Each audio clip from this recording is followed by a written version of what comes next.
Merci de votre assiduité. J'avoue que je suis extrêmement contente du nombre de personnes qui viennent tous les mardis, tous les jeudis, pendant 6 semaines. Bravo. Vous savez que je commence d'abord par remercier les personnes importantes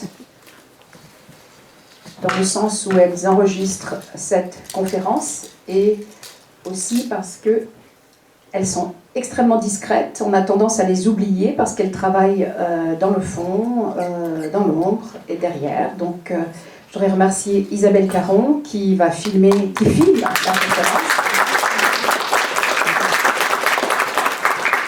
Et Mai Twang qui va mettre la vidéo sur notre site web.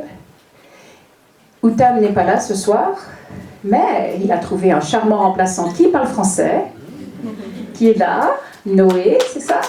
Voilà, merci. On a des micros qui marchent ce soir, la technologie marche, donc tout va bien.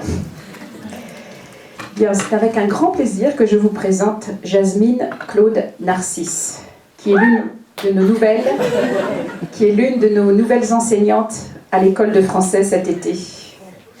Jasmine s'intéresse à la rhétorique du soi et à l'autobiographie dans la littérature francophone caribéenne et au linéament de la littérature francophone. Ses recherches portent sur la littérature francophone, incluant la francophonie hexagonale et la philosophie, l'écriture du soi et l'autobiographie francophone caribéenne, la postcolonialité caribéenne, la théorie et la pratique de traduction, ainsi que les droits humains. Parmi ses publications, l'ouvrage Mémoire de femmes qui date de 1997 et qui retrace des portraits de femmes haïtiennes marquantes, demeure à date une référence sur les femmes dans l'histoire de Haïti. En tant que présidente du Haitian Book Center, elle a organisé la journée du livre haïtien de 2001 à 2012. Il s'agit d'expo-ventes d'ouvrages d'écrivains francophones, de tables rondes, de ventes signatures et de conférences d'autrices et d'auteurs invités d'Haïti, du Québec, de France, etc. En titre d'assistante de direction puis membre permanent du conseil d'administration de l'Institut français Henri Père à Cuny, elle initie et dirige un programme continu sur Haïti, incluant entre autres la série multiculturelle Haïti Rencontre en 2012, et elle lance en 2013 un séminaire de 3 ans, culminant sur un colloque international de 3 jours en mars 2016 sur le thème brûlant « Impunité, responsabilité et citoyenneté en Haïti ». Elle a enseigné le français, le créole, la littérature française et francophone, ainsi que la traduction dans différents campus du CUNY et dans d'autres universités de New York comme St. John University, Fordham U, et aussi dans le New Jersey, et elle a fait tout cela de 2004 à 2016 avant de se tourner vers l'enseignement du français et de la littérature au lycée. Elle réintègre la City University of New York, qui est son alma mater, cet automne, au poste d'assistant professor. Je n'ai pas besoin de vous dire combien c'est important pour nous qui enseignons en Amérique du Nord de devenir assistant professor. C'est un poste qui peut mener à la titularisation, donc c'est extrêmement important.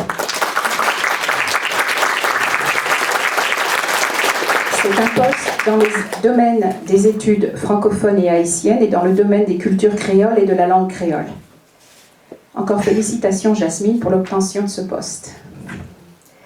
Elle s'est activement impliquée depuis 4 ans dans le collectif Jean-Claude Charles, en y travaillant à travers des conférences, séminaires et publications critiques, toutes et tous très divers et servant à la propagation de l'œuvre charnière de Jean-Claude Charles. 2 de ses articles sur Jean-Claude Charles, l'un en français et l'autre en anglais, ont été publiés cette année dans la revue Francophonia et dans une monographie sur l'auteur. Comme vous pouvez le constater, Jasmine, dont c'est la première année à l'école de français, apporte beaucoup à notre école. Son expertise dans le domaine des études haïtiennes et créoles, sa finesse d'analyse. J'ai assisté sur Zoom à l'une de ses conférences au printemps dernier. Merci de m'avoir invitée, Jasmine. Mais si, j'y étais, on était nombreux, donc voilà. Et sur Zoom, on ne voit pas tout le monde. Merci. Elle apporte aussi une riche expérience de l'enseignement. Et elle enseigne en ce moment un cours de grammaire au niveau 3 que j'ai eu le plaisir d'observer. Mais en plus de tout cela, elle fait preuve également d'une curiosité intellectuelle aiguë, d'une gentillesse hors pair et d'un grand cœur. Toutes ces qualités transparaissent quotidiennement dans notre école, non seulement dans ses cours, mais à chaque rencontre, à chaque repas ou lors de chaque entretien. J'adore l'entendre rire et discuter à Proctor avec ses comparses haïtiens. Je suis d'ailleurs un peu envieuse quand je les entends de loin. Et j'ai bien l'intention d'aller partager un repas ou deux avec vous autres avant la fin de la session. De nouveau. Ce soir, Jasmine nous parlera de Haïti en toutes lettres, écriture d'une histoire inachevée. Veuillez accueillir Jasmine très chaleureusement. Et Jasmine, à toi la parole.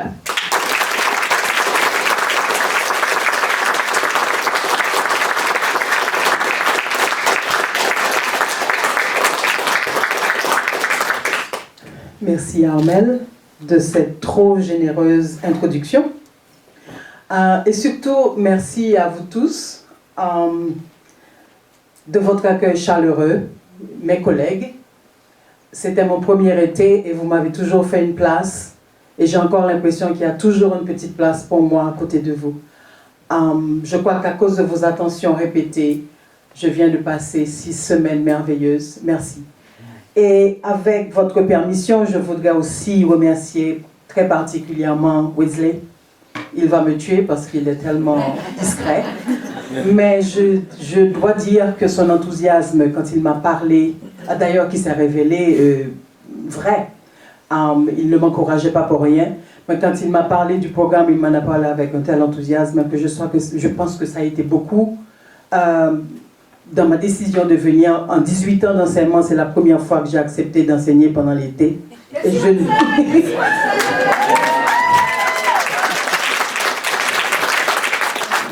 Et je ne le regrette absolument pas.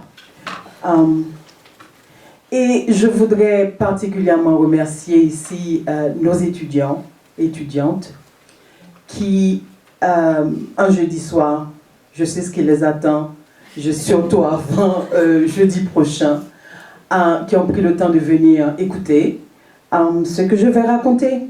Je sais qu'ils vont me rendre la vie minable après, mais c'est pas grave. Ils vont me poser 10 000 questions. En tout cas, je suis tout à fait consciente que votre présence ici, et je ne m'attendais pas à ce que vous soyez là, ne rend que plus difficile la tâche délicate de vous parler de choses sensées, intéressantes et qui vous gardent surtout éveillés. En réalité, depuis quelques jours, je n'arrête pas de penser à une expérience particulière de ma petite enfance haïtienne. Au repas, il y avait vers la fin du repas une tension qui montait palpable. C'est que dans la tradition, il fallait qu'on laisse son meilleur morceau pour la fin. Et comme nous étions beaucoup d'enfants, assez nombreux, pas de la même famille d'ailleurs, à table, ça c'est un phénomène de quartier de province en Haïti, je n'ai pas le temps d'en parler, mais nous étions nombreux, jeunes, pas nécessairement de la même famille. C'était à qui allait décider de jouer au chenapon et prendre dans l'assiette de quelqu'un d'autre ce morceau convoité qu'on laissait pour la fin. Alors vous pouvez imaginer la pagaille après, mais vous allez me dire quel est le rapport avec ce que nous faisons là maintenant. Le rapport, c'est que j'ai été éberluée de constater qu'à Middlebury, peut-être que la tradition n'est pas la même, parce que me voilà à clôturer un programme très riche de 6 semaines. Je ne comprends pas pourquoi. C'est moi qui dois constituer ce meilleur morceau. En tout cas, comme je ne veux pas être mangée, j'ai dû faire une petite accommodation, je dirais, pour rendre cette soirée un peu plus légère, un peu... J'avoue que quand Armel m'a demandé un titre, je lui ai dit, ok, il tient toutes lettres. Écriture d'une histoire inachevée. Un sujet qui m'intéresse, très polémique aussi d'ailleurs, mais il y a eu entre-temps nos conversations multiples avec beaucoup d'étudiants sur le campus, des questions qui m'ont été posées, et il y a eu surtout la fameuse table de Michel Gagné, qui m'a dit qu'il ne pouvait pas être là ce soir, mais ceux qui en général sont à cette table comprendront, c'est la table la plus énergisante de tout Pourtour. C'est là qu'il faut aller quand on veut être réveillé immédiatement. Et à partir de tout ceci, j'ai fait une petite modification. Au début, je pensais faire un survol de la littérature haïtienne un peu en parallèle à la cohabitation du français et du créole en Haïti, vu que vous êtes une école de langue. En venant ici, je ne savais pas ce que c'était que l'école d'été. J'ai juste pensé que je voulais le faire comme ça. En arrivant ici, je me suis rendu compte que peut-être que ma présentation pourrait être un peu plus informative et un peu peut-être moins littéraire. Donc, je vais plutôt me concentrer sur la langue, les langues haïtiennes, et j'utiliserai la littérature plutôt comme une illustration quand c'est nécessaire, mais sans vraiment me parler d'œuvres, de faire une analyse littéraire et d'œuvres spécifiques. Et je parlerai de ces langues du point de vue de ce que j'appelle le ratage ou le fiasco de la francophonie haïtienne.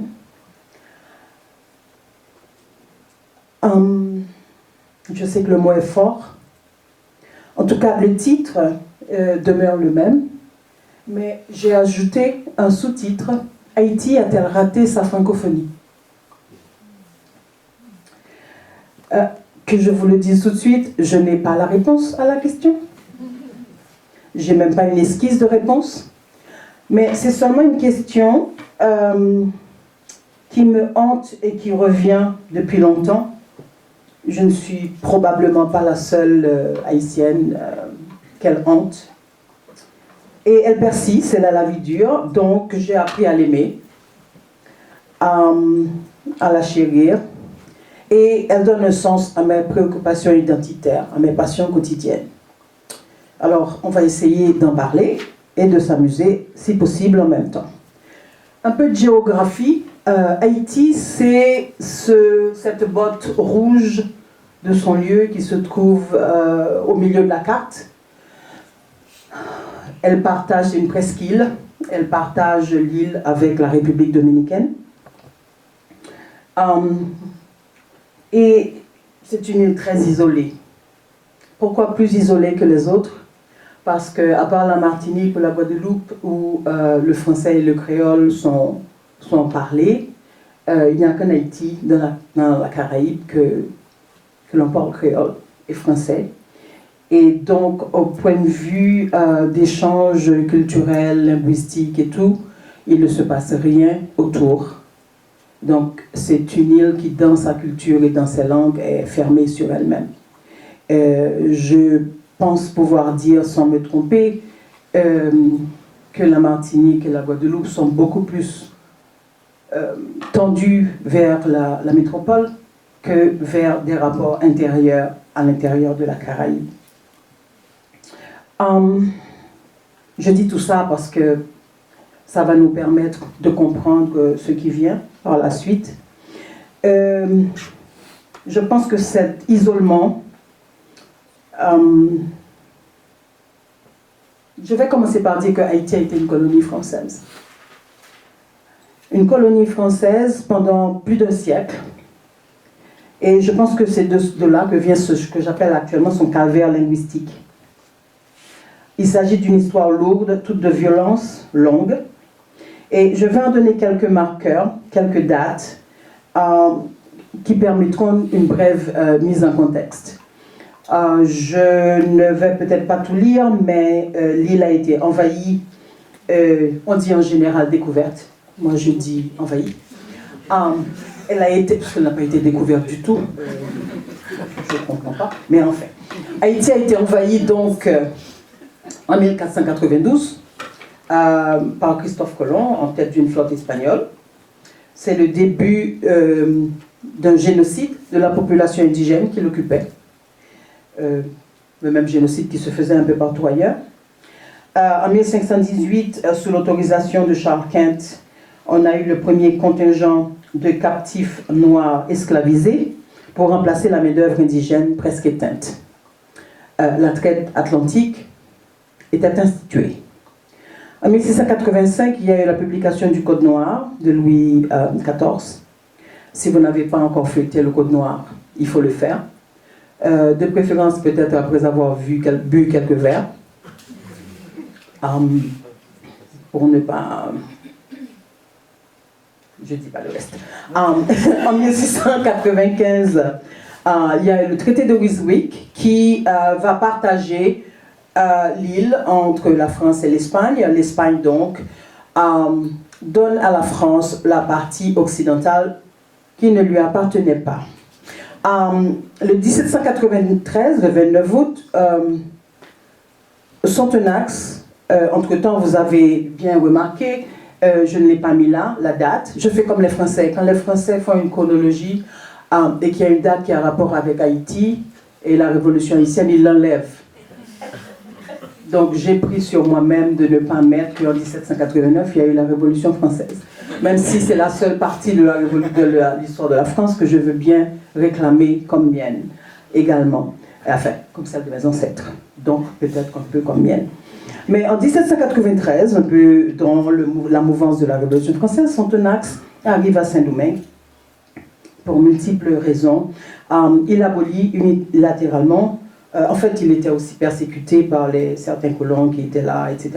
Il abolit unilatéralement l'esclavage à Saint-Domingue.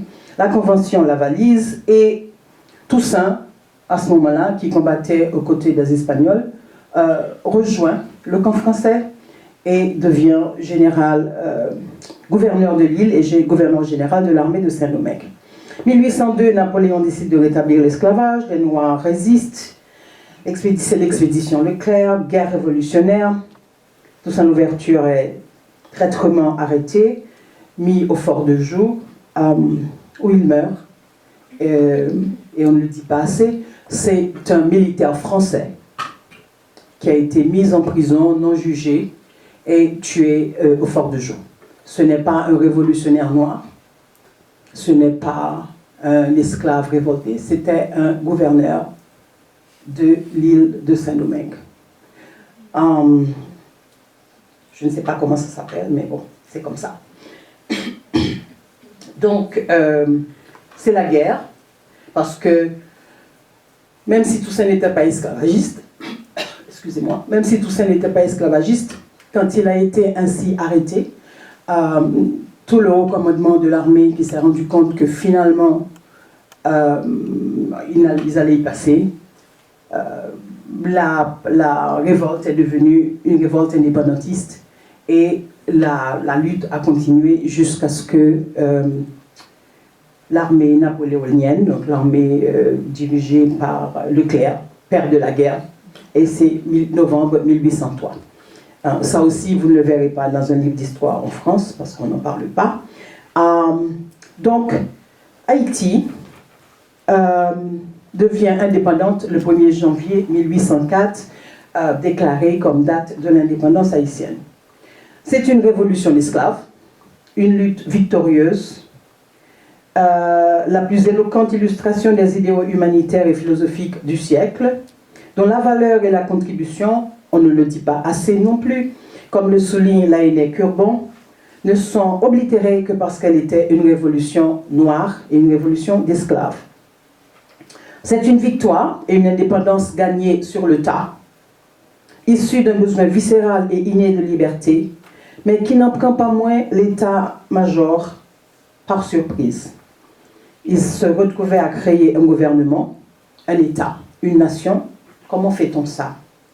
Ils étaient dans le faire immédiat et ils ont utilisé les ressources, les outils de pouvoir éprouvés et disponibles. La langue française était l'un d'eux. Donc, le problème de savoir quelle était la langue haïtienne, quelle était la langue du pays à ce moment-là, ne s'est pas posé. C'est le français. Parce que tout se faisait en français. À part, évidemment, ceux qui se parlaient dans les plantations, ceux qui se parlaient dans les échanges entre les multiples personnes qui étaient là d'horizons multiples. Mais la langue française était comme la lingua franca de l'île, et donc c'est la langue qui a été parlée comme tout naturellement. Alors, un état des lieux des langues en Haïti actuellement, dépendant de la personne à qui vous le demandez, l'haïtienne ou l'haïtien vous répondra que sa langue maternelle est le créole, au plus rarement qu'elle en a deux, le créole et le français. En effet, Haïti est un pays officiellement bilingue. Le créole et le français sont nos deux langues officielles, quoique depuis seulement la toute dernière constitution de 1987, et donc 183 ans après l'indépendance haïtienne. Haïti ne compte pas moins 98% de locuteurs créolophones, dont on peut tirer une minorité de bilingues français-créole. Je devrais... Ok. De son indépendance, je ne sais pas comment je fais marche arrière. Comment je fais marche arrière pour ça? Est-ce que quelqu'un sait? Oh. Escape.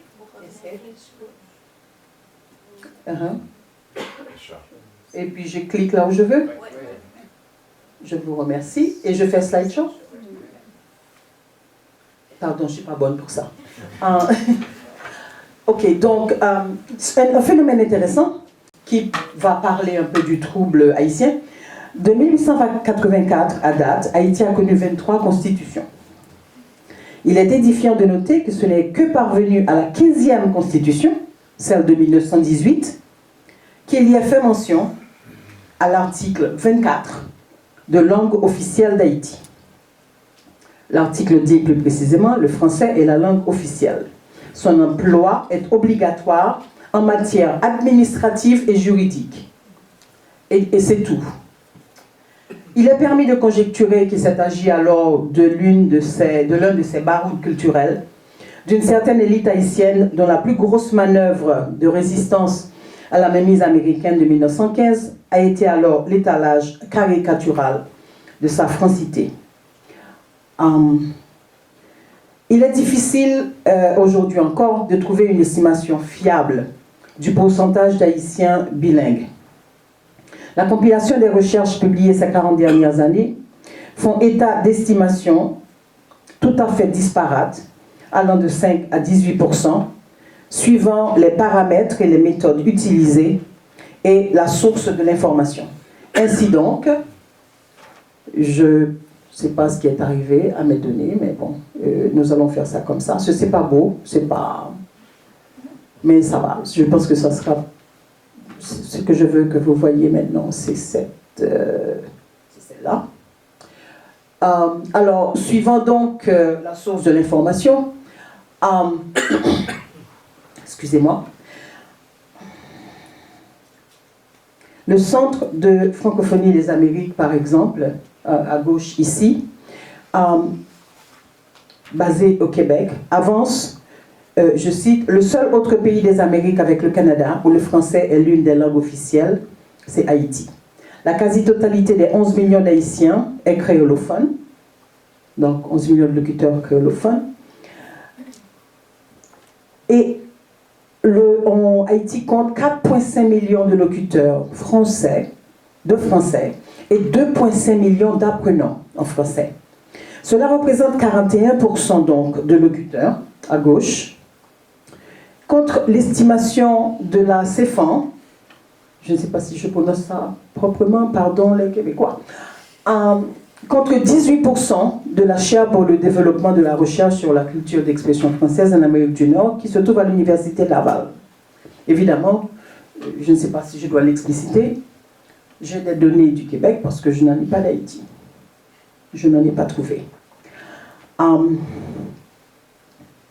Cette dernière estimation, celle de la CFAN, me semble personnellement beaucoup plus proche de mon vécu de la réalité linguistique haïtienne. Je ne pense pas que nous ayons, enfin nous n'avons pas, j'ose le dire, 41% de locuteurs francophones en Haïti actuellement. Mais il demeure que la quasi-totalité donc de la population haïtienne parle créole et qu'elle constitue la plus nombreuse population créolophone du monde, environ 8,3 à 11 millions. Le phénomène créole n'est nullement particulier à Haïti. En 1977, un linguiste américain dénombrait 127 créoles à base lexicale diverses, d'où le mot créole, créole, criollo, criole, criole. Ça se prononce de manière différente. Mais cette carte est intéressante parce qu'elle montre comment tous ces pays que vous voyez qui sont présents sur la carte, sont des pays où il y a une forme de créole qui se parle. Mais donc, ils ne sont pas tous des créoles à base lexicale française. Oh non, oh. J'ai fait n'importe quoi, je suis désolée, je sais pas comment j'ai fait ça. Bon. Vous pouvez m'enlever une partie de la note, c'est pas grave. Je ne sais pas ce qui se passe. Alors, justement, je mets ceci à base justement informatif pour vous montrer. Première chose qui est toujours m'étonne et tout le temps, c'est que le plus grand taux de créole est à base d'anglais. C'est ici, comme vous le voyez. On a 35 créoles différents à base d'anglais. Maintenant, 15 à base de français, c'est pas mal quand même. Donc Haïti se retrouverait ici, mais on a des créoles un peu partout dans le monde et je pense que c'est intéressant à savoir parce qu'on n'en se rend pas suffisamment compte. Et je regrette d'avoir m'y arrêté encore peut-être 1 ou 2 minutes. C'est également aujourd'hui un fait acquis, donc on a 127 créoles à base lexicale diverses. Mais c'est également aujourd'hui un fait acquis que ce sont des langues à part entière. J'ai eu des questions de certains étudiants ici qui m'ont dit « Ah, donc le créole c'est un français un peu mal parlé, etc. » Je leur dis « Bon non, c'est une langue à part entière, c'est pas un patois, c'est pas des dialectes, c'est aucune autre dénomination qui les ont sous-classées comme inachevées, déficientes ou en devenir. » En fait, le linguiste Robert Auriol, il avance qu'il a fait un essai, laissez-moi voir si ça me mène à cet essai de Auriol. Non, ça ne me mène pas à l'essai de Auriol. Donc, l'essai de Auriol se trouve peut-être En tout cas, je voudrais que vous le lisiez. En plus, je ne sais pas comment faire ce truc. Comment je fais bouger? Sur la règle, tu prends le gris. Ici, là? Ah, ouais, là, tu viens d'arracher. Oui.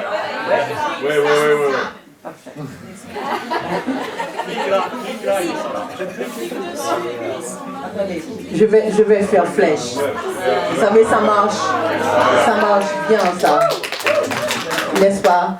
Je ne trouve pas Auriol. Auriol n'est pas là. Auriol n'est pas là. Ok, très bien. Mais qu'est-ce qu'il dit, Auriol? Auriol a publié dans le Nouvelliste. Robert Auriol, c'est un linguiste haïtien, très connu, très prolixe. Il est au Québec également. Il a publié un essai de typologie de la lexicographie haïtienne, créole, de 1958 à 2022. Et il dit que cela a retenu l'attention d'un lectorat divers, découvrant pour la première fois que le créole haïtien avait fait l'objet d'un si grand nombre de dictionnaires et de quelques lexiques ces 60 dernières années, issus d'un ample travail de recherche documentaire. L'essai est le premier inventaire général de production lexicographique. Il a permis d'identifier 64 dictionnaires et 11 lexiques, soit un total de 75 ouvrages. Et pourtant, en dépit de leur nombre élevé, ces ouvrages sont majoritairement très peu connus, voire inconnus en Haïti. Mais ce tableau de la langue créole que je vous fais là ne fait pas état, et un peu du français, ne fait pas état d'un autre problème qui se passe maintenant en Haïti, qui est le problème de la pression qu'exercent l'anglais et l'espagnol et d'un recul progressif mais certain du français. Je vais vous faire écouter 2 chansons, parce que ça vous amusera. 2, il y en a une qui est très belle et que j'aime beaucoup et assez émouvante. Mais surtout, ils vont vous montrer ce que c'est qu'un créole un peu plus classique, un peu plus que vous allez reconnaître tout de suite. Et il va vous montrer, le second vous montrera ce que le créole est devenu maintenant, quand il est parlé dans la rue par les gens. Et vous allez tout de suite voir la différence. Le premier, c'est celui-là. Et je pense que je vais aller dans YouTube. Ok, pour pouvoir faire ça. Je sais au moins ça.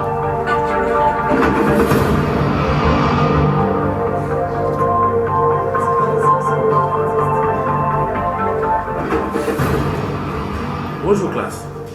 Je tiens à me parler de l'importance de la poire. Même t'as aimé que chaque graine de nous là, dis-moi qui ça de la poire représenter pour lui.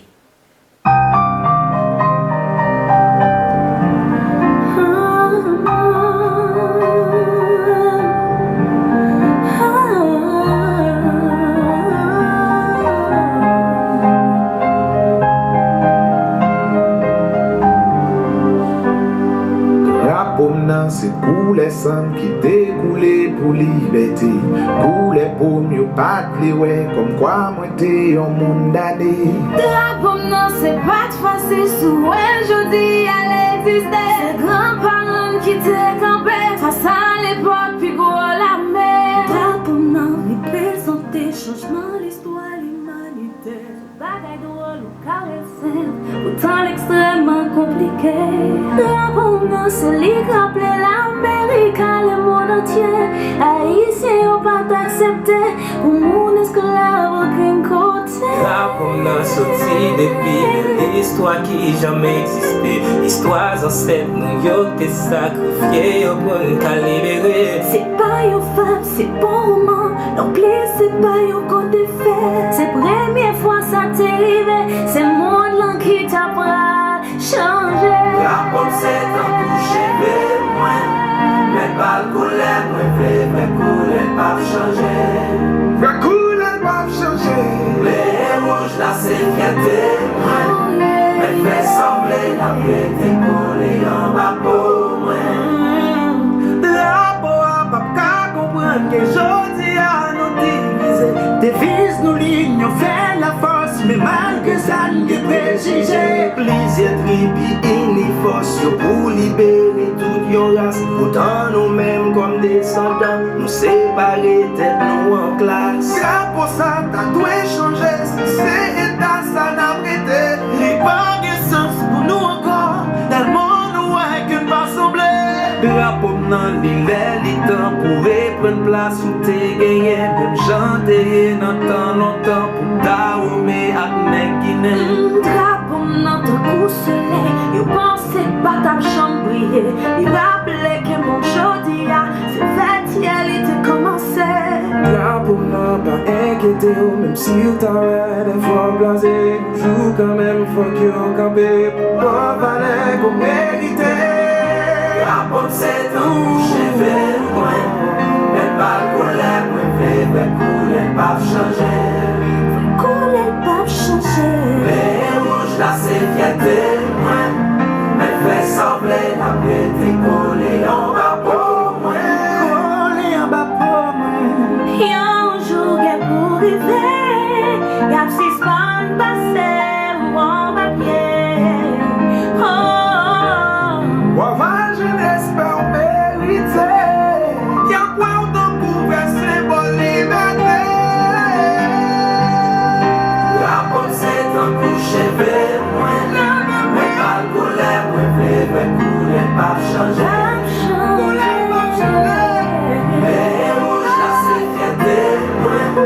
Mais fait sembler la paix décoller.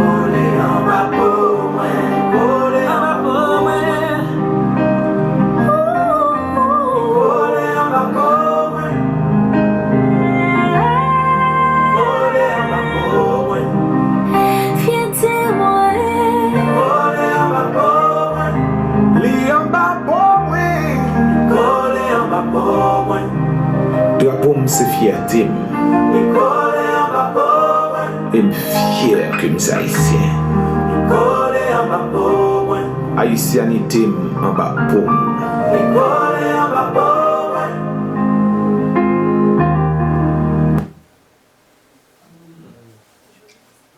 Alors, ça c'est ce que j'appelle la version plus classique d'un créole. Je suis à peu près certaine que vous avez peut-être entendu des mots que vous comprenez. Donc, quand on parle d'un créole à base lexicale... excusez-moi. Quand on parle d'un créole à base lexicale française, c'est ce que ça veut dire, c'est que, en fait, la majorité des termes, la très grande majorité des termes, vous les comprenez, c'est juste que nous avons une chaîne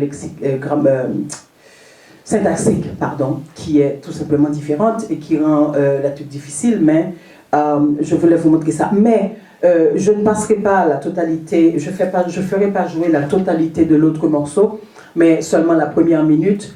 Je vais la jouer et vous allez comprendre la différence que je veux faire entre les deux.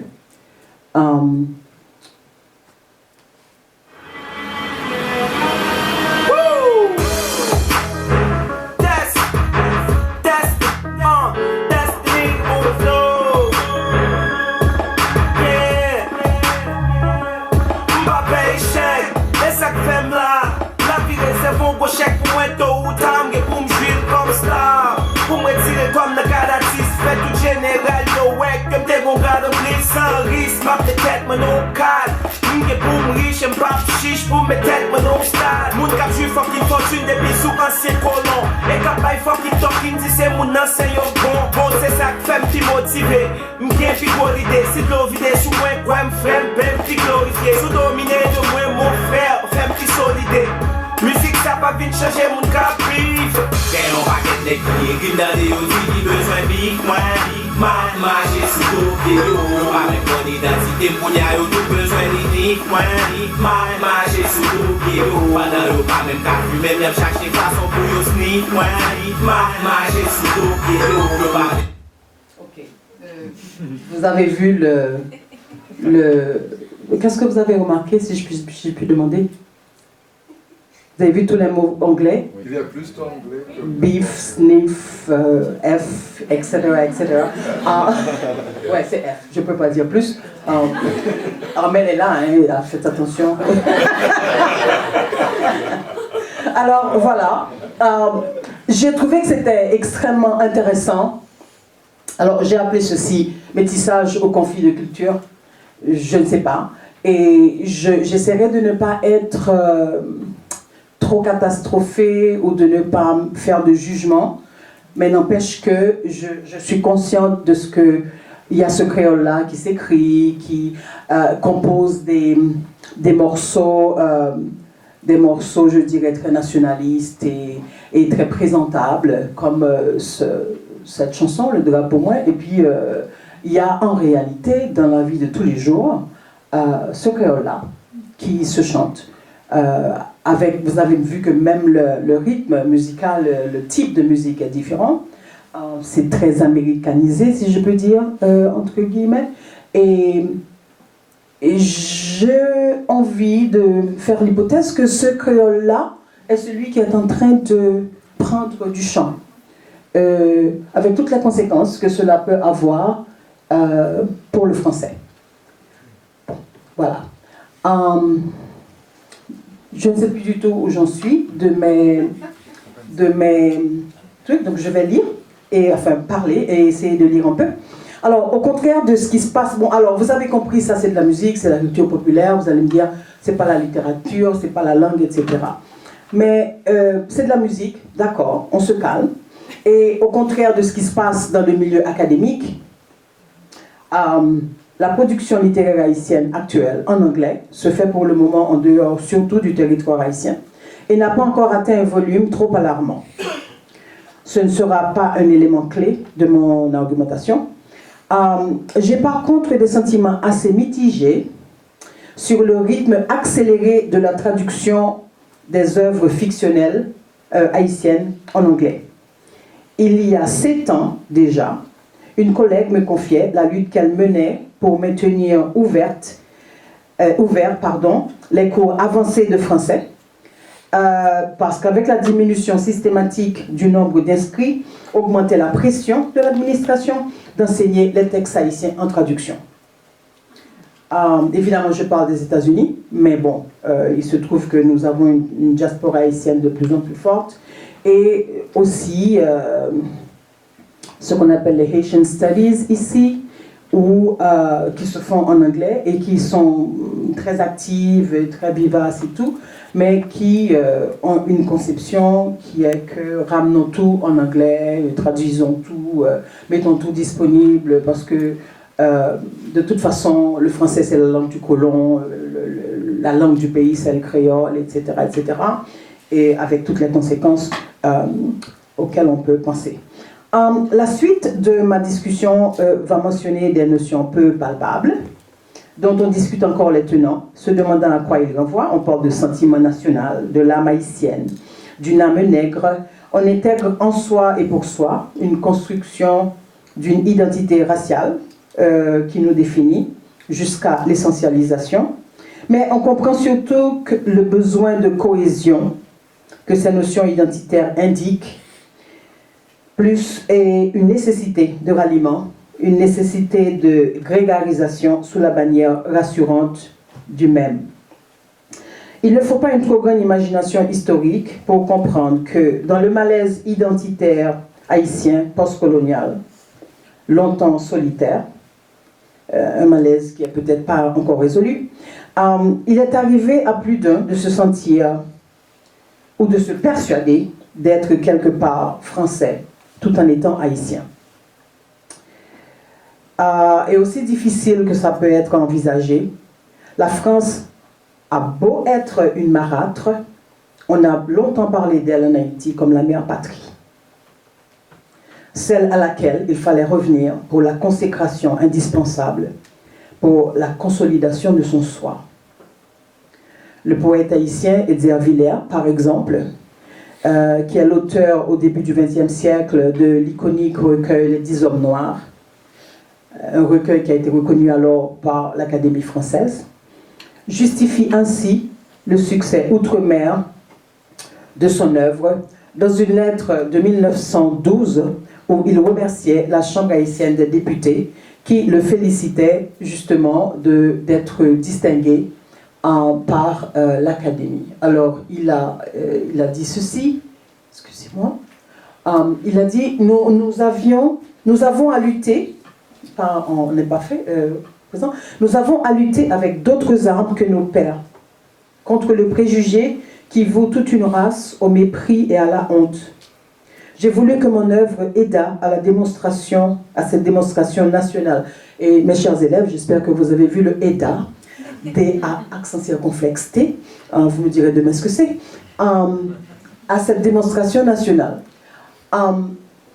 Et ce à quoi Edzer Villers, un autre poète haïtien, répond en saluant, Edmond Laforêt, pardon, répond en saluant Edzer Villers, notre concitoyen, frère de lait des poètes français, c'est moi qui souligne, frère de lait des poètes français, appartient avant tout à notre pays et à notre race.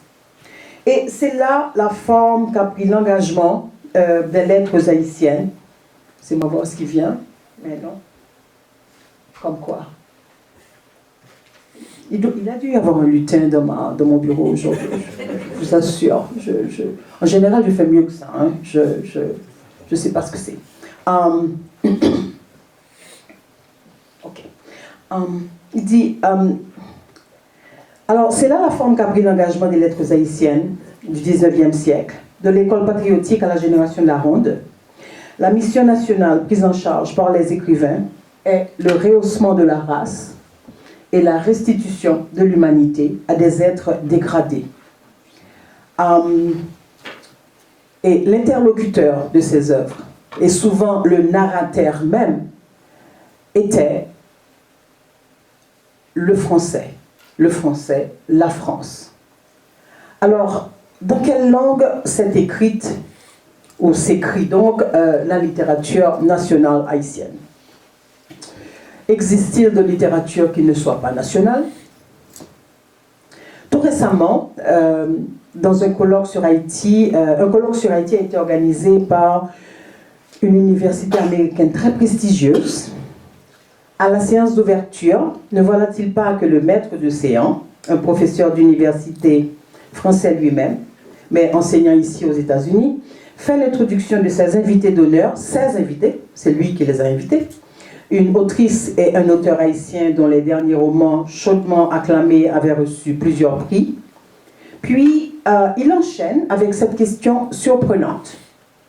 Alors, considérez-vous votre œuvre, vos romans comme haïtiens? C'est la question qu'il a posée aux auteurs pour ouvrir le colloque. Considérez-vous, je vais reprendre la question, considérez-vous votre œuvre, vos romans comme haïtiens?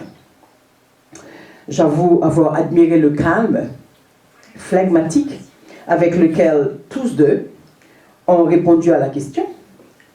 Ils me confieront après qu'ils en avaient simplement acquis l'habitude, car c'était plus courant qu'on ne le croit. Mais je n'arrête pas de penser aux multiples a priori qui peuvent sous-tendre une telle question, que je n'imagine nullement adressée à un poète français ou à un écrivain américain. Évitant surtout d'y entendre en creux cette autre question qui n'a pas été formulée, qui n'a pas été explicitée: pourquoi donc écrivez-vous dans une langue qui n'est pas la vôtre? Parce qu'en réalité, c'est ça la question. Pourquoi est-ce que vous écrivez en français après 2 siècles de littérature haïtienne? Dans sa monographie, je ne veux plus faire d'erreur, donc je vais aller ici. Une seconde, je vous prie. Ok.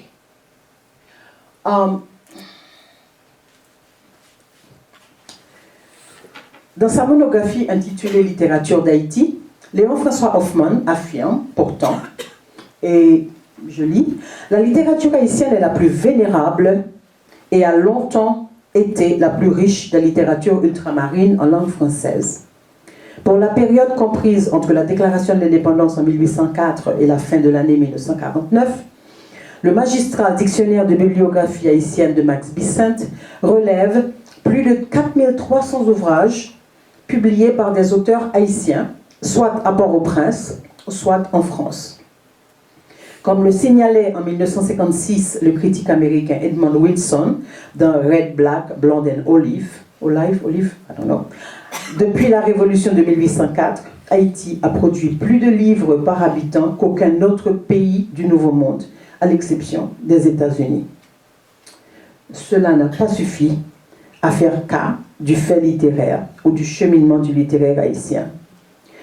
Car moins que l'existant, ce qui compte, c'est la reconnaissance par un certain espace de sanctification. Dans un article, L'invention des littératures nationales en langue française au XIXe siècle, langue, nation et littérature, Dominique Combe présente la naissance des littératures hors hexagone, nommément de la Belgique, du Canada et de la Suisse, appelées à rejoindre plus tard le grand aliment francophone. Combe rappelle le débat entamé au XIXe siècle en Europe sur ce qui constitue ou devrait constituer en vrai une littérature nationale, ou même s'il était opportun de soutenir l'existence de littérature nationale. Sans trancher, il est vrai, il en arrive à ceci que la langue nationale, la nation et j'ajoute l'identité, sont liés et qu'un creuset qui assure leur consécration en dehors de la volatilité de la pratique orale est la littérature, qui, de ce fait, se trouvera réclamée comme littérature nationale. Et il conclut ceci. Je pense que je suis retombée sur mes pattes, mais je ne veux pas faire d'erreur. Ici.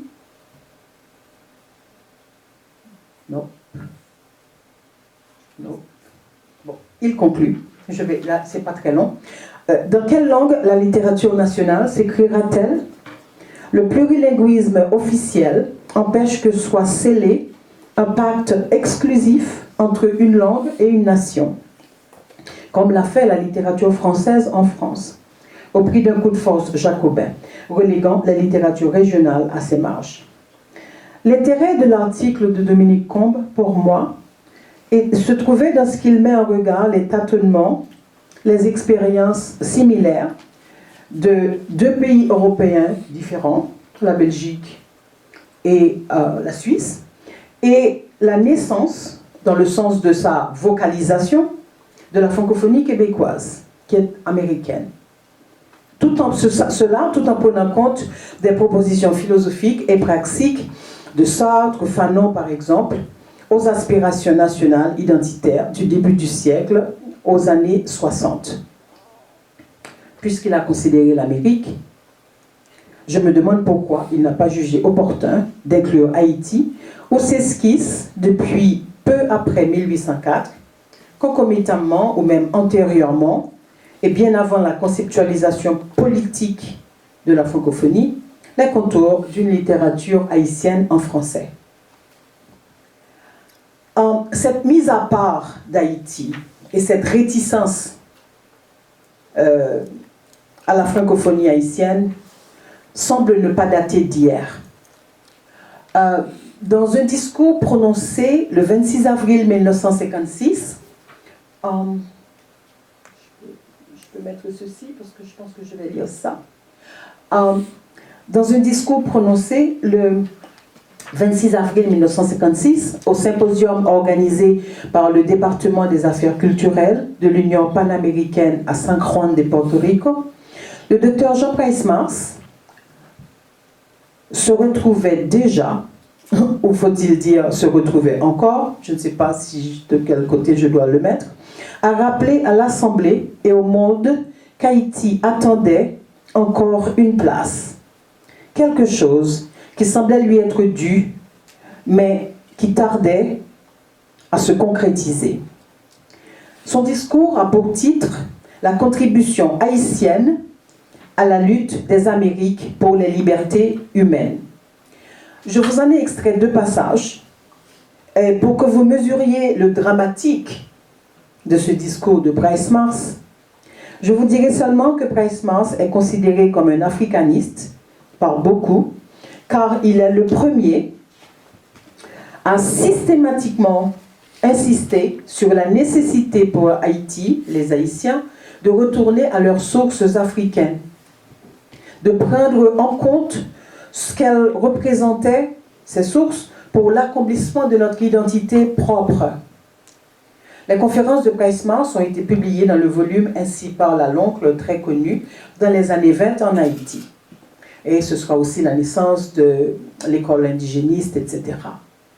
Price-Mars est aussi identifié comme l'oncle de la négritude par Léopold Sédar Senghor lui-même et a été l'aîné invité à présenter le discours d'ouverture du premier congrès des écrivains et des artistes noirs tenu à la Sorbonne en 1956. Vous verrez qu'il a aussi présenté les linéaments de la créolité. Tout ça pour dire que c'est pas comme quoi ce discours de Price-Mars est un discours d'un assimilé qui demande à être considéré plus français que français. C'est vraiment un Haïtien conscient de ce que nous sommes dans un creuset de plusieurs cultures et qui a essayé de voir comment l'africanité pouvait être beaucoup plus prise en compte de cette culture. N'empêche que dans son discours, il dit ceci. Il advint donc que malgré l'adoption solennelle et sincère que nos pères firent des institutions françaises, il y eut dans la communauté naissante haïtienne une lutte sourde entre ce qui était fondamentalement africain, mœurs, coutumes, croyances, et ce qui était d'acquisition coloniale pendant 3 siècles de servitude et d'acculturation. De cette alchimie sociale découla une culture originale qui ne fut ni africaine, ni française, mais une harmonieuse synthèse de l'une et l'autre, dont l'évolution s'est poursuivie et se poursuit sous nos yeux depuis 150 ans de gestation dans les Amériques. Une harmonieuse synthèse de l'une ou l'autre, c'est moi qui ai souligné. A-t-on besoin d'une meilleure définition de la créolité?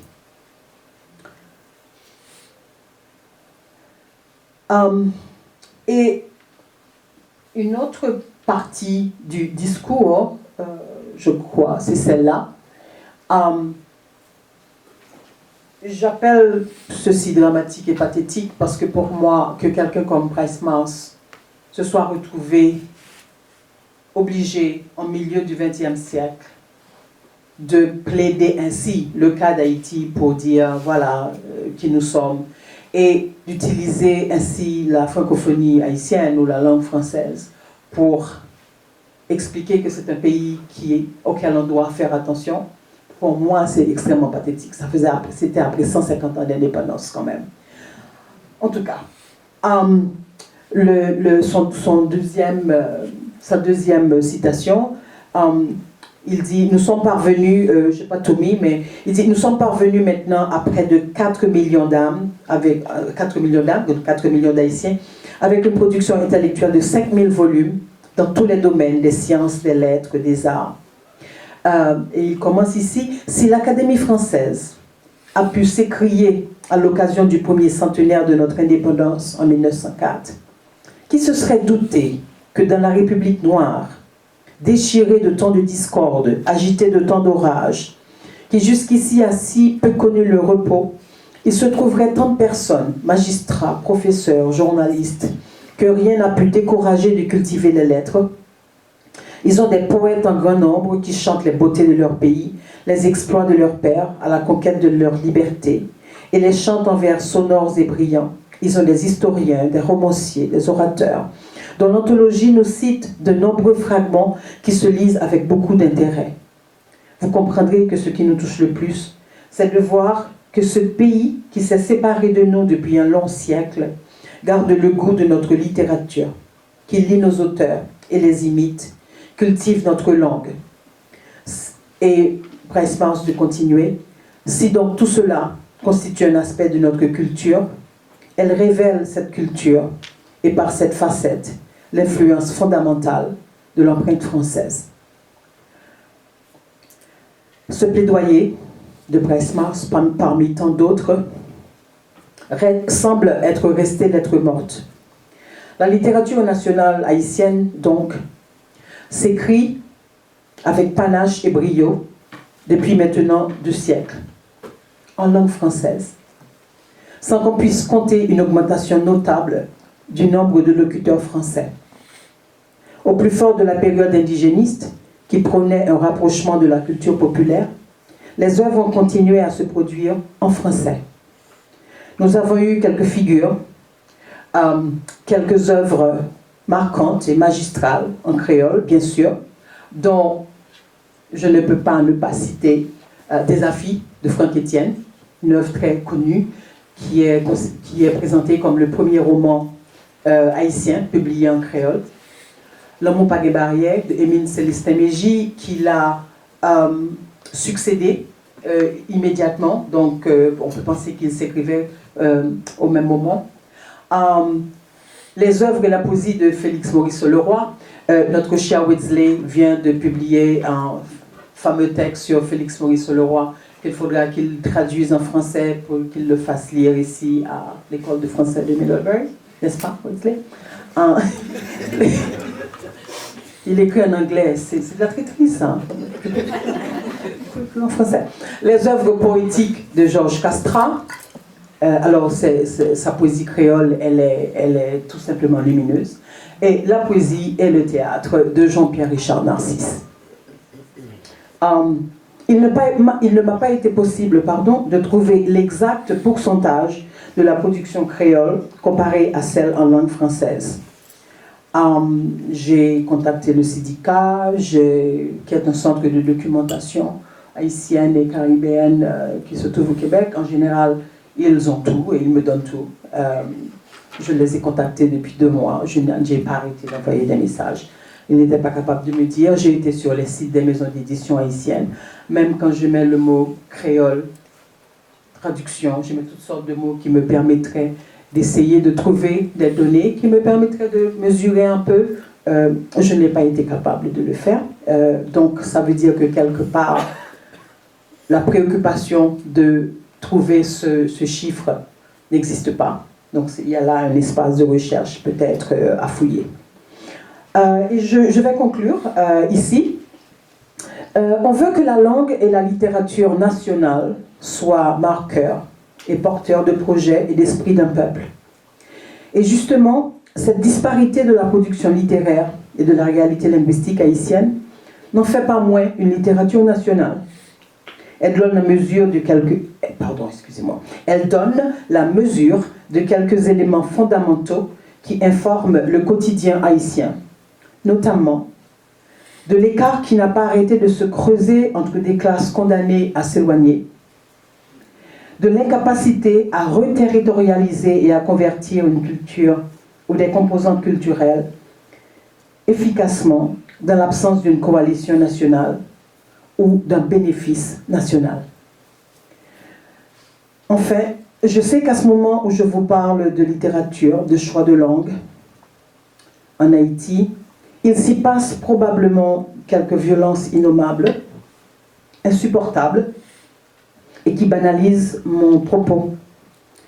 Je veux avoir une pensée spéciale pour cette personne touchée à ce moment précis où je parle, qui, dans l'absurdité vécue actuellement en Haïti, est peut-être un proche. Je justifie ma démarche et je me justifie de ceci qu'un peuple peut souffrir et périr de multiples parts à la fois, et qu'on ne sera jamais de trop à s'occuper de ce qui, quoique d'apparence futile, constitue l'essence même de ce que nous sommes, et qu'il nous faudra trouver, préserver, quand enfin il fera encore jour. Merci.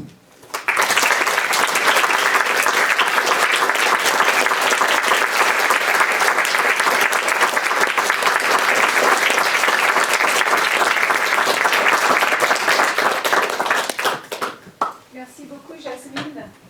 Et dans la tradition middelburgienne, j'invite les étudiants et étudiantes à poser les premières questions.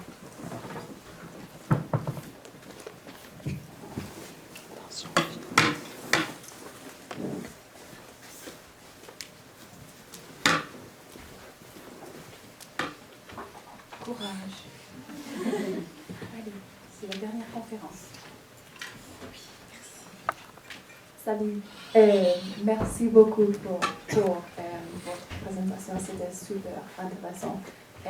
J'aimerais savoir, parce que je suis étudiant en littérature, et avec les crises politiques dans le monde, la crise climatique, toutes les crises, qu'est-ce que c'est votre opinion sur le rôle de l'étude de littérature avec toutes les crises qui se passent dans le monde? De la littérature haïtienne ou de la littérature en général? Les deux, comme vous voulez. Ok, très bien. C'est une colle, mais je vais vous dire ce que je pense. Je pense que la littérature est essentielle. Elle est essentielle parce que, comme je pense l'avoir dit ici, il est vrai que quelque part la littérature, à mon avis, d'un pays traduit, ou d'une nation, comme on veut l'appeler, traduit vraiment quelque chose d'essentiel, quelque chose de l'être qui ne peut pas se traduire comme un discours rationnel et tout. Donc pour moi, c'est un espace, l'espace de création littéraire. C'est un espace où vraiment on projette d'une façon ou d'une autre ce qui peut constituer le cri de révolte ou le cri d'espoir d'un peuple. Il m'a paru que dans ce que j'ai compris de la littérature jusque-là, et c'est pour ça que franchement je suis justifiée de me continuer à m'occuper de littérature quand je sais très bien qu'il y a toutes ces crises. Il m'a paru qu'il est important que nous sachions qu'il y a cet espace de cri cet espace comment je pourrais dire, où nous déposons nos rêves, nos refus, nos colères. Et ne serait-ce que pour ça, je pense qu'il serait important que la littérature continue à fleurir. Nous avons par exemple un jeune haïtien de 25 ans qui s'appelle Jean d'Amérique, en France maintenant. À chaque fois que j'entends parler ce jeune homme, avec tout ce qui se passe en Haïti, il vient vraiment d'un milieu très populaire. Mais à chaque fois que je l'entends parler, je ne sais pas pourquoi, tout le désespoir que j'ai par rapport à mon pays, il y a quelque chose qui bouge en moi, il y a quelque chose qui bourgeonne, parce que je me dis, on ne sait jamais, lui, il peut parler, il a l'espace, il a le micro, mais peut-être qu'il y en a tellement comme lui, qui sont en train de germer et qui vont pouvoir faire ce que j'appelle se lever le jour. Je ne sais pas si j'ai la réponse vraiment à votre question, mais je vous ai donné ce que moi je sens par rapport à la littérature. Je ne sais pas si je peux dire plus.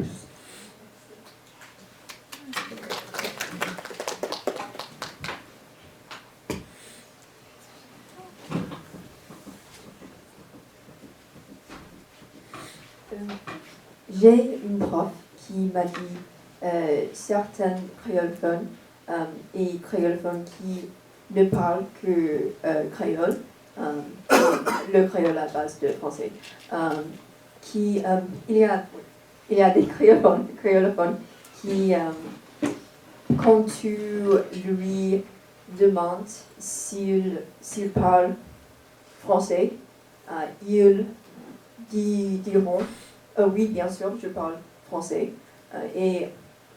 Est-ce que tu es opposé à ce vue ou non?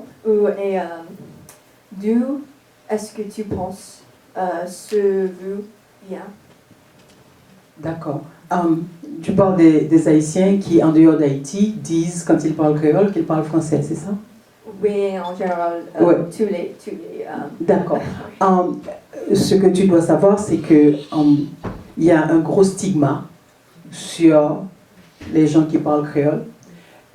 Moi, personnellement, je me suis rendu compte en venant vivre aux États-Unis vraiment très tard dans la trentaine, presque à 40 ans, je me suis rendu compte que je m'adressais, ma mère vivait aux États-Unis, elle avait laissé Haïti depuis que j'avais l'âge de 18 ans, et je l'ai rejoint à ce moment-là. Je me suis rendu compte que je me suis adressée à ma mère, à ma propre mère, en créole, seulement quand je suis arrivée aux États-Unis, à presque 40 ans. Parce que je viens d'une famille où ma mère était institutrice, où je lui parlais en créole, elle me disait « exprime-toi ». Avec un regard de haut, du genre enfin. Et c'est pathétique, j'étais linguiste, traductrice, entre-temps je pense que j'ai tout fait en créole pour essayer de compenser ceci. Et donc quand un Haïtien parle en créole dans un espace public, il ne dit pas aux gens « je parle créole ». Surtout s'il pense que les gens ne comprennent pas. Bon, souvent, ils se trompent, les gens comprennent très bien que ce n'est pas du français. Donc c'est une façon pour eux de se grandir, ou une façon de dire aux gens « oui, je sais parler français ». Parce que souvent, l'Haïtien qui ne parle pas français en a honte. Parce qu'on ne l'a pas appris à... De moins en moins, je dois dire. De moins en moins. Il y a... Et je pense que c'est grâce à la diaspora américaine, et c'est pour ça que je dis que j'ai des sentiments mitigés. J'avoue que la diaspora américaine et la présence de l'anglais en Haïti libèrent les gens de cette espèce de stigma. C'est pour ça que je parlais au début, je disais que je ne veux pas parler de bilinguisme en Haïti, je dis la cohabitation, parce que c'est une cohabitation mortifère. Mais c'est comme ça. Je ne sais pas si j'ai répondu à ta question, Cara. C'est clair? Oui, c'est clair, merci.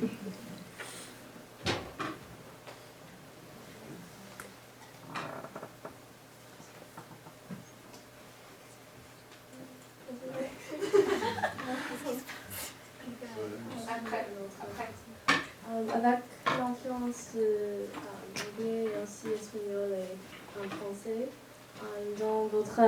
à votre avis, quel est l'avenir de la littérature en Haïti? Oh, la littérature, elle va survivre dans n'importe quelle langue. Elle va s'écrire en créole, en anglais, en français. Je n'ai pas d'inquiétude pour la littérature. J'ai une inquiétude pour l'histoire d'Haïti. Alors, je ne veux pas être polémique, mais j'en veux un peu, bon, évidemment, j'en veux à Haïti. J'en veux à Haïti, à ses dirigeants qui n'ont pas su créer ce qu'il fallait d'espace pour que les langues soient parlées par tout le monde, parce qu'il y a des problèmes d'éducation, des problèmes économiques, etc. Les problèmes économiques dont la France elle-même est responsable aussi, d'une certaine manière. D'autres personnes en ont parlé mieux avant moi.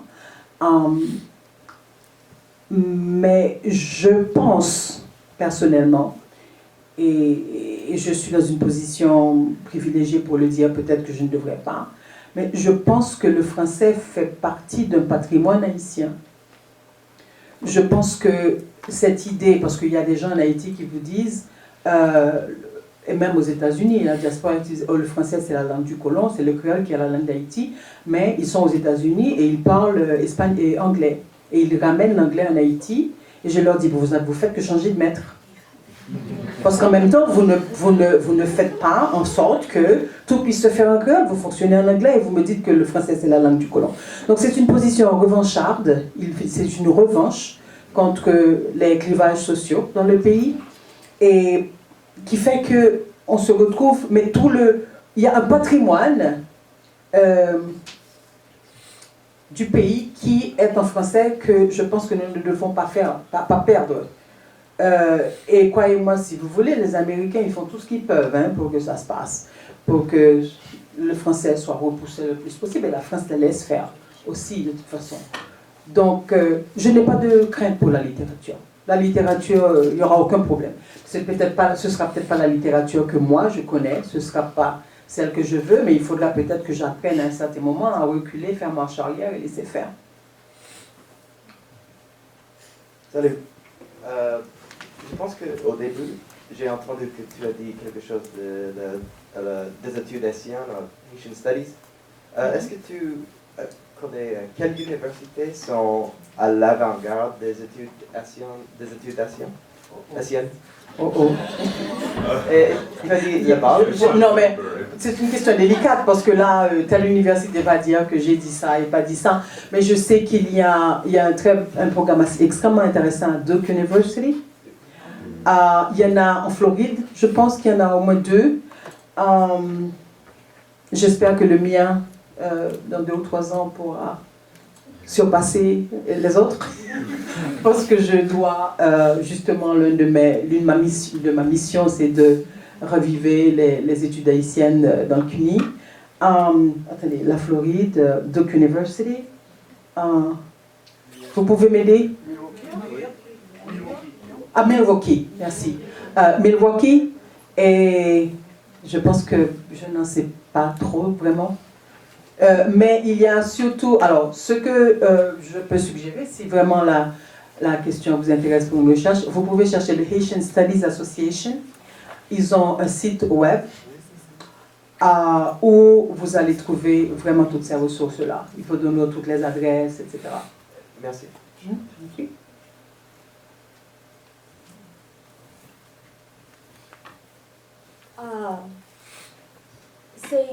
C'est clair que la culture haïtienne est quelque chose qui continue à grandir. Est-ce qu'il y a une différence plus grande que vous voyez entre votre enfance et maintenant?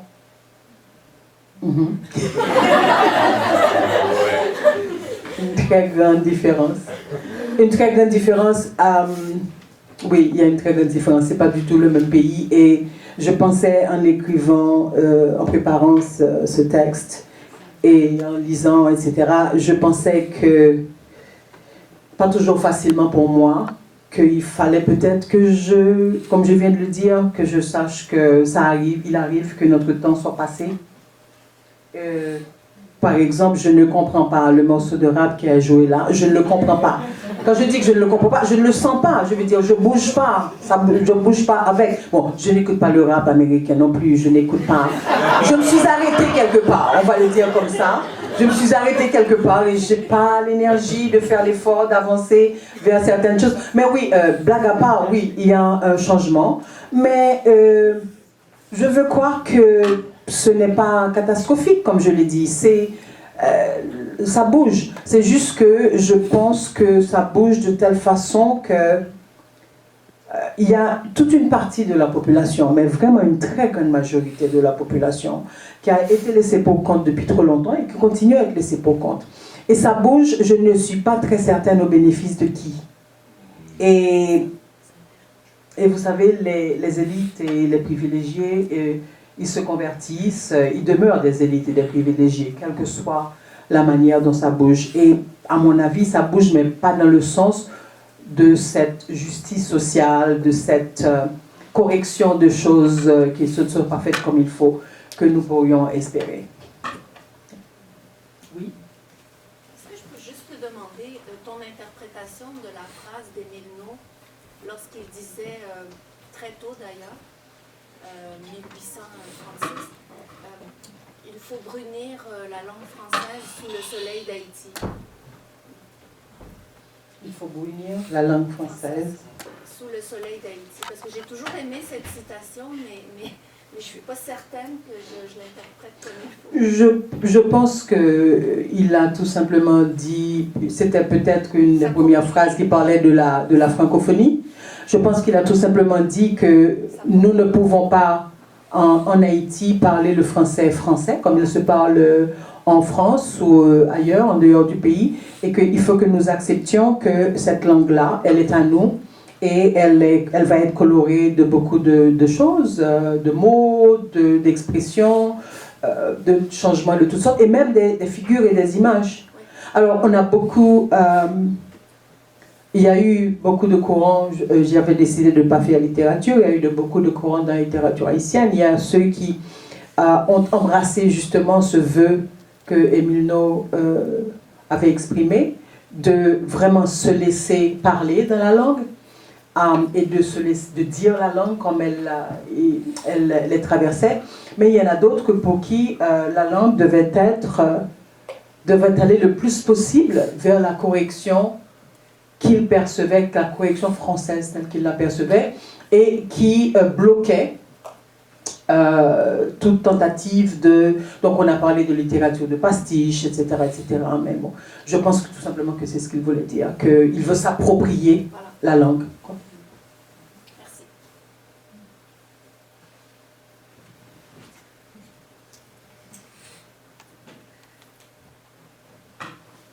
Salut.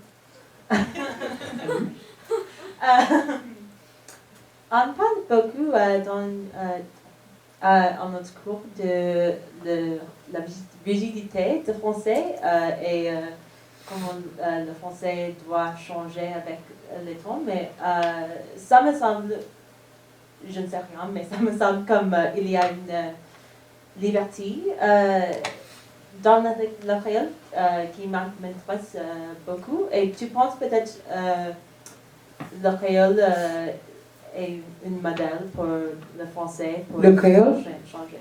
Ouais. Non, ça n'a rien à voir. Enfin, je ne pense pas que le créole soit un modèle.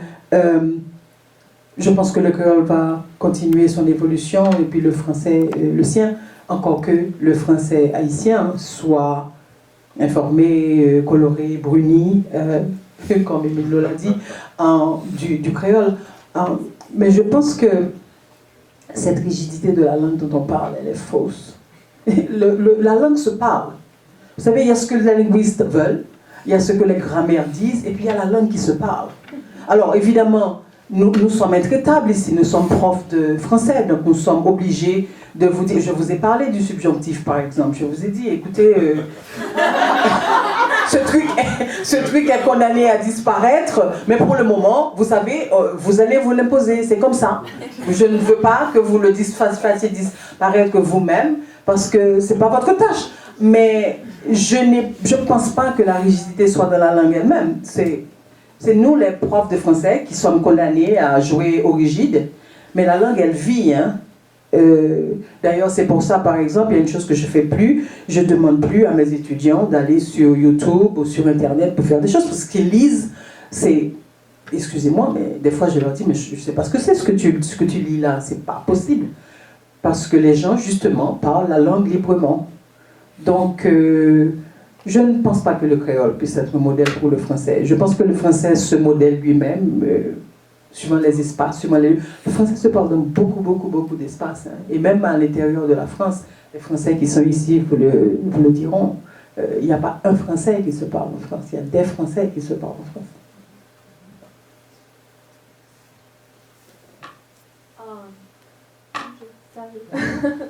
Alors, s'il y a ces numéros de langue qui sont utilisés comme la base pour le créole, qu'est-ce que tu penses de ce nom créole qui est donné à vraiment toutes ces langues différentes? Et si ça c'est quelque chose que tu es d'accord avec, ou si, et si oui, qu'est-ce que c'est des choses qui unifient ces langues différentes sous le nom de créole? Ok. Ce qui unifie, ce qui est commun à ces langues-là, c'est un processus historique. Je n'ai pas été d'accord, ça s'est fait sans moi. Et ça, c'est presque un processus acquis. Bon, je sais qu'il y a encore des processus de créolisation qui se font, je dis entre grands guillemets. C'est pas à moi d'être d'accord. Et ce qui s'est passé, c'est que historiquement, le créole, c'est pas une décision, c'est des gens qui se sont retrouvés dans un espace avec plusieurs langues qui sont en train d'être parlées et une langue de maître, en général une langue de colonisée, et il s'est développé quelque chose qui s'est systématisé et qui est devenu une langue. Le processus a été similaire dans les différents endroits. Ça a donné ce qu'on appelle les créoles. Et je vous recommande ce site-là. Si ça vous intéresse, je peux vous le faire passer, où j'ai trouvé ce tableau avec tous les créoles qui explique les processus historiques de formation de toutes ces langues-là. Je ne pense pas que c'est un phénomène sur lequel nous avons quelques pouvoirs. C'est encore une fois, comme je viens de le dire, c'est des organismes. Hein. Bon, premièrement, il y a toute une partie historique. Je ne peux rien faire contre le créole haïtien maintenant. Ce que je peux faire, c'est que je peux, quand je suis en train de dire un mot, parce que parlant de danger, il y a certains de notre mot maintenant, la diaspora américaine, ils me disent, mais non, on ne dit pas comme ça, on dit comme ça. Je leur dis, je regrette, on ne dit pas comme ça, on dit comme ça. Mais nous allons devoir accepter que nous allons mettre 4... Parce que notre créole est en train de devenir un créole où il y a des mots anglais qui viennent, mais ils ne s'ajoutent pas aux mots français, ils les bousculent. Et c'est ça la lutte maintenant. Mais bon, ça c'est un autre problème de linguiste et de grammairien, mais malheureusement je ne pense pas que je puisse être d'accord ou pas, ou que personne puisse être d'accord ou pas. La langue va se parler, elle va se former comme elle se forme.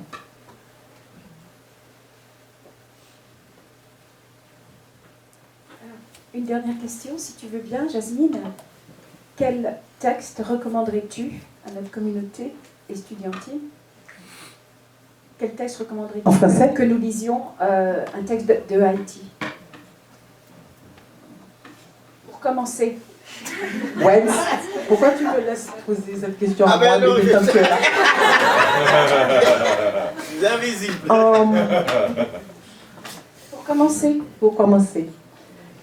Faites-les lire Gouverneur de la Rosée, donc. Je leur ferai lire Gouverneur de la Rosée. Non? Tu me l'as recommandé. Oui. Je leur ferai lire Gouverneur de la Rosée parce que je crois aux histoires d'amour. C'est un très beau texte. C'est un très beau texte. Tu l'as lu? Ah ben oui, d'accord. À mon avis, je sais. Tu n'as pas discuté littérature haïtienne avec moi, donc comment je puis savoir? C'est toi la spécialiste, c'est pas moi. Non, c'est pas une question de spécialiste, c'est une question de... Enfin, moi je leur ferai lire Gouverneur de la Rosée. J'ai eu une expérience fabuleuse avec Gouverneur de la Rosée. Je me rappelle, parce que bon, j'ai eu une librairie haïtienne francophone en ligne, La Folie, à New York. C'était le fameux Asian Book Center. Et nous avions donc un grand hangar avec des livres, etc. Et il y a ma fille, elle avait 16 ans, et qui allait travailler avec moi pour ranger des trucs. Et elle sort, c'était une grande liseuse, et je la vois assise dans un coin. Elle a pris un livre, elle a pris un exemplaire du gouverneur de Lausée, et elle l'a amené avec elle. Et je ne l'ai pas vue de l'après-midi. Et elle revient vers moi en début de soirée et elle avait les larmes aux yeux. Et elle m'a dit, maman, pourquoi tu ne m'as pas dit que ça existait dans la littérature haïtienne? Ce jour-là, j'ai su que c'était ce livre-là qu'il fallait que je donne aux jeunes haïtiens ou aux jeunes en général quand ils me demandaient un livre haïtien. Parce que je pense que c'est très tellurique, c'est très beau, c'est un peu triste à la fin, mais toute bonne littérature est comme ça. Elle a eu le même sentiment que moi quand j'ai découvert la littérature algérienne d'expression française pour la première fois, ici aux États-Unis. Et je me suis écriée, on m'a caché ça. Oui, on m'a caché ça. Comment est-ce qu'on nous a caché ça? Merci infiniment, Jasmine. Merci. Et je vous invite à continuer cette discussion avec Jasmine avant la fin de la session. Vous trouverez Jasmine à Proctor et sur le campus. Continuez la discussion. Ah, elle va me maudire. Merci, bonne nuit, bonsoir.